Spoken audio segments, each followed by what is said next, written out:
வார்த்தைகள் விசுவாசமுள்ள வார்த்தைகள். இன்றைக்கு கோலியாத்தை கர்த்தர் என் கையிலே ஒப்பு கொடுப்பார். அப்படியே ஆண்டவர் பாருங்க, கோலியாத்தை தாவீதுடைய கையிலே ஒப்பு கொடுத்தார். நீ நிந்திக்கிற சேனைகளுடைய கர்த்தருடைய நாமத்தில் நான் வருகிறேன் என்று விசுவாசத்தோட போனான். தாவீதுடைய கையில இருந்த அந்த 5 கூழாங்கல்ல ஒரே கல் தான். ஆனா அந்த கல்ல ஒன்றுமில்லை. அந்த கல்ல விசுவாசத்தோட அந்த கோலியாத்துக்கு முன்பாக வீசின பொழுது கோலியாத்தை கர்த்தர் வீழ்த்தினார். அல்லேலூயா. இன்னைக்கு நமக்கு பெரிய பெரிய பிரச்சனைகள் இருக்கலாம்.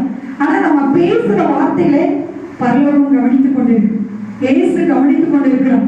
பிசாசு பாருங்க நம்ம பேசுற வார்த்தைகளை கவனித்துக் கொண்டிருக்கான். அதனாலதான் யோபு உத்தமனா இருந்தாலும், சன்மார்க்கமா இருந்தாலும், தேவனுக்கு பயப்படுகிற ஒரு மனுஷனா இருந்தாலும், பொல்லாமை விட்டு விலகிற ஒரு மனுஷனா இருந்தாலும், யோபுக்குள்ள பயம் இருந்தது. அந்த பயம் பாத்தீங்கன்னா யோபுடைய வாழ்க்கையில எல்லா ஆசீர்வாதங்களும் இழக்க செய்யுது. இன்னைக்கு நம்ம விசுவாசித்தால் இழந்து போனதையெல்லாம் பெற்றுக்கொள்வோம். ஆனா அவிசுவாசமா இருக்கும் பொழுது இருக்கிற ஆசீர்வாதங்களையும் நம்ம இழந்து போவோம். ஏன்னா நம்முடைய நாவின் வார்த்தைக்கு அதிகாரம் உண்டு. நம்முடைய நாவில புறப்படுகிற வார்த்தைக்கு வல்லமை உண்டு. ஆண்டவர் சொன்னார், உன் நாவிலிருந்து ஜீவனும் மரணமும் புறப்படுகிறது என்று சொல்லி. அதனாலதான் இயேசு இறந்து போன வீட்டுக்கு போனாலும் அவன் மரிக்கல, நித்திரையா இருக்கன்னு சொல்லுவான். லாசரு 4 நாள் நாரி போன அந்த மரித்த சடலத்துக்கு முன்பாக மார்த்தாளை பார்த்து இயேசு சொன்னான், இப்ப நீ விசுவாசத்தால் தேவனுடைய மகிமையை காண்பார். நான் உயிர் தெழுதலும் ஜீவனமாய் இருக்கிறேன். என்னை விசுவாசிக்கிறவன் மரித்தாலும் பிழைப்பான், மறியாமலும் இருப்பான். அல்லேலூயா. ஆண்டவருடைய வருகைக்கு நாம போன நிச்சயமா நம்ம உயிரோட எடுத்துக்கொள்ளப்பட போறோம். அதான் ஆண்டவர் சொன்னார், விசுவாசிக்கிறவர்கள் மரித்தாலும் பிழைப்போம். ஆண்டவராய் இயேசு கிறிஸ்து நமக்காக மரிக்காவிட்டால் நம்ம அவர் மேல வைத்திருக்கிற விசுவாசம் வீணாக போகுமா? 1 கொரிந்தியர் 15:14 வாசிப்போம். 1 கொரிந்தியர் 15:14.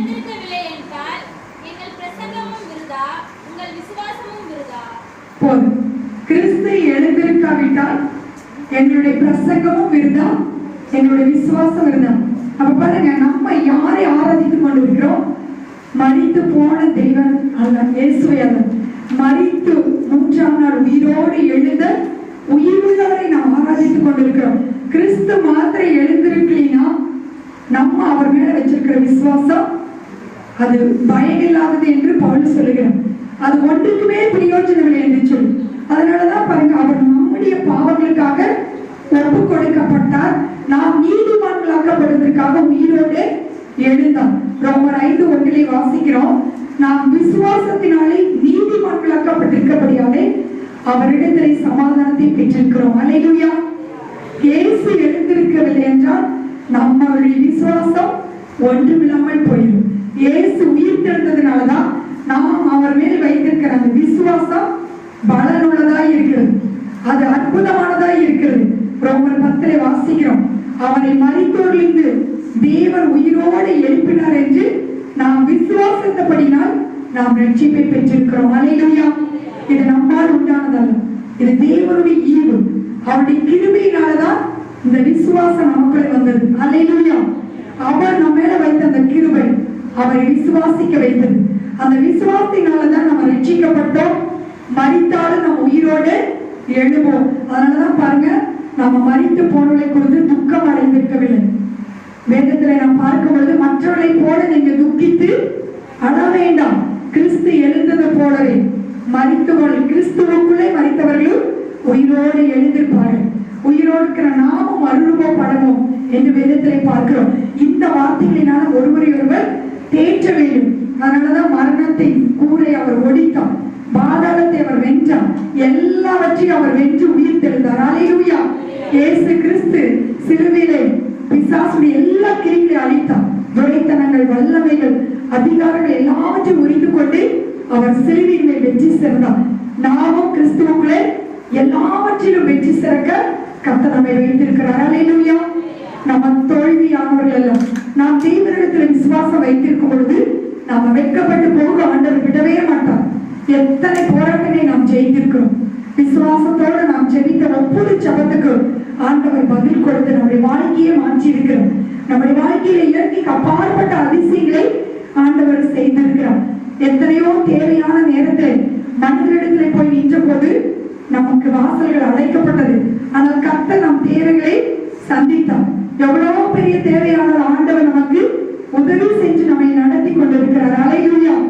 அதனால பாருங்க, நம்ம விசுவாசத்தினாலே தேவனுக்குள்ளே நாம் வாழ்ந்து கொண்டிருக்கிறோம். விசுவாசத்தால் மாத்திரம்தான் நாம் பிழைக்க முடியும். வேற எதை கொண்டு நம்ம இந்த உலகத்தில் வாழவே முடியாது. பணத்தினாலேயோ நல்ல வேலை இருப்பதினாலேயோ நம்முடைய பேச்சு திறமையினாலேயோ நம்ம எதை கொண்டு சாதிக்க முடியாது. ஆனா நமக்குள்ளே விசுவாசம் இருக்கும் பொழுது ஆண்டவர் சொல்கிறார், விசுவாசத்தினாலே நீதிமான் பிழைப்பான் என்று சொல்லி ஒவ்வொரு நாளும் ஆண்டவர் மேல வைத்திருக்கிற அந்த விசுவாசத்தினாலே நாம் பிழைத்துக் கொண்டிருக்கிறோம். முடிவு பரியந்த அந்த விசுவாசத்தை கர்த்தர் நமக்குள்ளே காத்து கொள்கிறவராய் இருக்கிறார். ரோமர் 1:7 நாம் வாசிக்கும் போது, ரோமர் 1:7 வாசிப்போம்.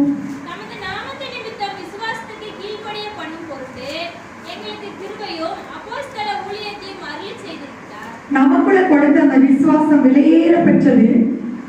தங்கத்தை பார்க்கிறோம், இந்த உலகத்தில் இருக்கிற எல்லாவற்றையும் பார்க்கிறோம்.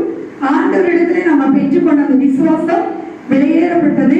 இந்த விசுவாசத்துக்கு நம்ம என்ன பண்ணணுமோ கீழ்ப்படிய வேண்டும்.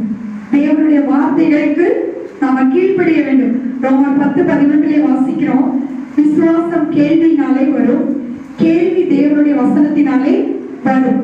தேவனுடைய வசனமும் இந்த விசுவாசமும் ஒன்றாகத்தான் இருக்கும். ஆண்டுடைய வார்த்தை நம்ம இருதயத்துக்குள்ள இல்லைன்னா நாம தேவனை விசுவாசிக்கவே முடியும். இன்னைக்கு பிசாசுகளும் கூட விசுவாசித்து நடுங்குகிறது என்ற வேதத்திலே வாசிக்கிறோம். ஆனா நமக்கு தேவன் தந்த அந்த விசுவாசம் எப்படிப்பட்ட விசுவாசம் தெரியுங்களா? ரட்சிப்புக்கு ஏற்ற விசுவாசம், மனம் திரும்புதலுக்கு ஏற்ற விசுவாசம். அந்த விசுவாசம் பரிசுத்தமான விசுவாசம் என்று அப்போஸ்தலன் பவுல் சொல்கிறார். அதனால இன்னைக்கு எல்லாருக்குள்ளும் ஒரு விசுவாசம் இருக்குது. உலக மக்களுக்கு இயேசு ஒருவர் உண்டு, அவரும் ஒரு தெய்வம். ஆனா நம்ம அப்படி விசுவாசிக்கல. நம்ம எப்படி விசுவாசிக்கிறோம்? இயேசு மரித்தோரிலிருந்து உயிரோடு எழுந்தார். என்னுடைய பாவங்களுக்காக அவர் மரித்தார், எனக்காக அவர் மரித்தார், எனக்காக அவர் உயிரோடு எழுந்தார். இந்த விசுவாசத்துக்கு நாம் என்ன செய்ய வேண்டும்? நம்ம கீழ்ப்படிய வேண்டும். இந்த விசுவாசத்துக்கு நம்ம கீழ்ப்படியும் பொழுதுதான் பாருங்க, பிசாசுகள் நம்மை கண்டு நடுங்கும்.